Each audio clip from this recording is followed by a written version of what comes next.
Some of my closest friends get a kick out of my intro, so I'm going to use it. Well, good afternoon and welcome to UptaCraft. Here we are at our new location, as I've referred to in other videos, and we're just settling in and building a nest, doing some necessary honeydew items to make the place feel like a home. One of the things we needed to do was to install a new mailbox post. What was here before was old and ugly. Somebody had taken a baseball bat to it. It was rusty and just a mess. So I thought it was a great opportunity to build a new mailbox post.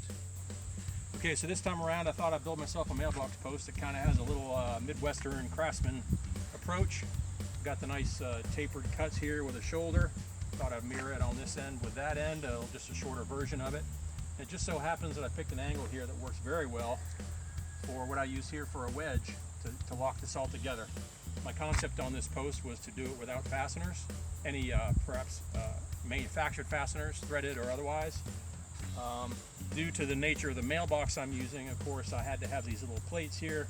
So these are screwed onto the horizontal member, but everything else is held together by a through tenon that has been wedge pinned on the back side. So I'm very happy with how it came out. On the top here, I just simply cut a simple pitch to let water drain off of it. And what we're dealing here with some very clay type soil. So when I dug the hole to set this post, I set it in stone, round stone, just to make it very conducive to drainage, and then topped it off with some play sand. And I've been running the hose on it for a while, hoping that the play sand will filter down into the stone and displace any of the organic soil that might want to get in there and clog up the ability to drain. The intent behind that, instead of setting it in concrete, was simply to prolong the life of this post. Even though it is pressure treated, I want it to last a long time. Anyhow, happy with the way it came out.